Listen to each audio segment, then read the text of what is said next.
But wait, the biggest problem for the nullification of the identity of space-time, the biggest problem is that the identity of space-time believes that it exists.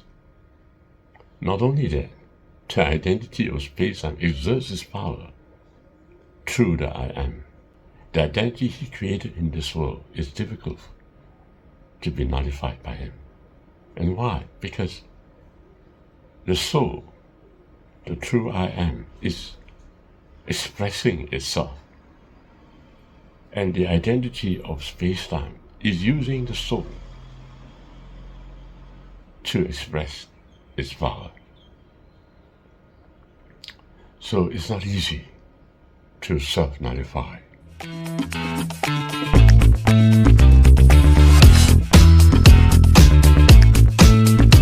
What's my dream tonight? I was in a company and they were assessing me for some kind of recruitment or advancement, whatever it is. And it is now 8 p.m. in the night, and I will need to attend some kind of a interview or whatever it is. But that would be up to 2 a.m. in the night. Gosh. And then I will need to return home all by myself at that 2 a.m. It was kind of upsetting to me. But I thought, maybe perhaps I have to go through this so that I could get some advancement. So I don't mind. And then more details were given to me before the interview. They were saying that right now, I'm actually applying to be some kind of officer in this company. And that above me, there will be another person out there, which is like a kind of staff manager, etc. And when I heard about that promotion, which is only moving up to an officer position, but still below the staff manager, I felt it was kind of degrading for me. I became angry. I felt I have to go to unnecessary interviews that would last up to 2 a.m. in the morning, and nobody's going to bring me back home. And the promotion that I'm expecting is not good enough for me. And yes, I became angry. And they noticed that I was angry at that time. They noticed that. And so they realized that I was not suitable for the interview. So I left. And what's the meaning of this dream? Well, one thing for sure, when I interpret this dream, I realize that it reflects my emotional state at certain moments of my life. The experience of life that we lived makes us angry many, many times. And why? Because life doesn't really respect you. It doesn't. If you look around carefully, you yearn for that respect. But space-time does not give you that respect. There is some kind of a conflict. People yearn for the love, and so they create many, many ideas in their mind to help them with the love that they want, the respect that they desire. It creates a lot of agony. The world is exactly interviewing me. It seems out of place. I want something from the world, and the world is not respecting me. And as the dream is saying, I left out of that interview. But there's a message in this dream. Not only does it reflect the emotional state that I'm in, it also tells me that the way we solve our problem is to voice it out. That's right. If you were to keep it quiet, it will feel very upsetting, even more. But if you voice it out, you release yourself in some way. And the question in my mind really is, why do I need to voice it out? You know, friend, one thing is clear. We mustn't be ashamed to voice it out. Because when you voice out, you actually express something deep in yourself. It's like your inner self, closer to the soul, is voicing it out. It doesn't want to be degraded. It doesn't want to be reduced. Something within us needs to be respected. Now, many times I hear from my friend who says that it is wrong. You should actually keep quiet and accept it. Yes, of course. But this is where the difficulty lies. The soul, or deeper part of you, seeks out to be itself. You want to be where you are. You want to express your emotions, your feelings, because you want to express yourself. And the voicing is important because it's an expression of me. But yet at the same time, it can appear to other people as angry.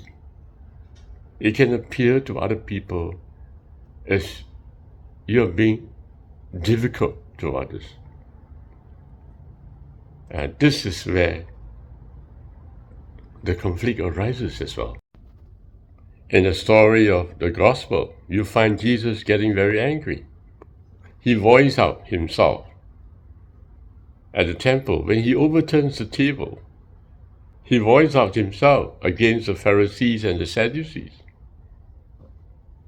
You may say that it's angry.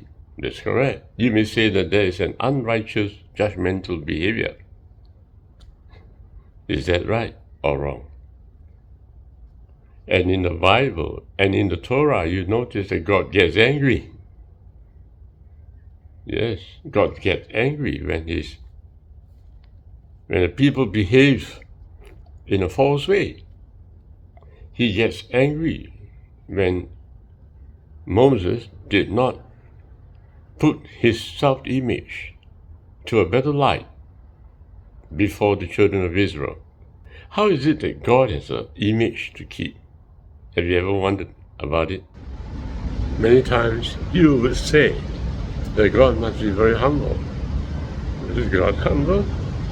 And God accosted Moses because he did not raise up God's image at the waters of the river. Do you see a contradiction? On one hand, you see many people saying that self is a problem and you got to lower your pride. But here you find God being very proud. You see, friends, in all my previous videos with you, I've always stated that the identities of space-time has to self-nullify. But the I am presence within each man has to fulfill his will, whether the world likes it or not. Your identity in space-time is a self-created identity, and therefore it has to nullify. But the I am presence within you is forever, is and forever will be. And this explains why many a times in your life you find it difficult to lower down your pride. And you are told in your religion that self should be lowered in pride.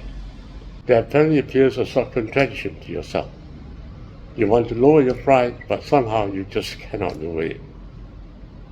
How is that possible? So this video gives you the explanation. Deep in our soul, there is the I am present. It expresses itself in many times through your voices. But at the same time, there's an identity which you have created in space-time, an identity which you yourself think that you are. There is a conflict. You have to lower that identity of space-time.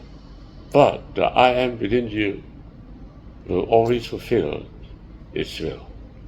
And this is the very reason why I keep on telling you that you have to observe your own thoughts so that the thoughts will nullify to breath, so that your identity that is written out in thoughts will be self-nullified. But as the thoughts turn into breath, the I am presence is brought forth. And this I am presence is your most important presence, because your will is expressed through that, and your will will be accomplished in that. So before I close this video, I just want to say that all that you believe you are, all your thoughts that you have, is an identity you created. You have to nullify. But don't ever forget that the presence, the I am presence within you, you have to bring it forth. And it's brought forth only via breath. Thoughts cannot solve the problem of life. The identity you think that you are projecting cannot solve that identity in its life. No. There's only one true presence. It is found in breath. That's right. It is found in breath. And your identity of space-time must turn to breath in order to discover the I am that I am, the eternal one. But wait, the biggest problem for the nullification of the identity of space-time, the biggest problem is that the identity of space-time believes that it exists. Not only that, the identity of space-time exerts its power through the I am. So it is a very difficult thing for a person to nullify his soft identity. The identity he created in this world is difficult to be nullified by him. And why? Because the soul, the true I am, is expressing itself. And the identity of space-time is using the soul to express its power. So it's not easy to self-nullify. The man is faced with a certain amount of confusion. That's right. Because it is the I am that speaks out. But at the same time, whenever he thinks about himself, he saw a thought-based identity. So what is happening? He thinks that what he thinks of himself is the power that is exerting within himself, but it's not correct. The power that is exerting from within is the I am. But the idea that he thinks of himself at that moment is not I am, but a mere creation of his own mind. There's a confusion of the identity of space-time and the I am. So in order for him to self-nullify, he has to observe his own thoughts.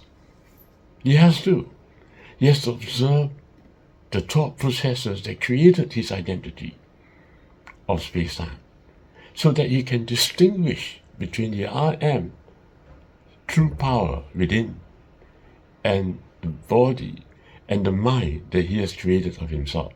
Without that distinction, he is unable to self-nullify. Think about this very carefully again.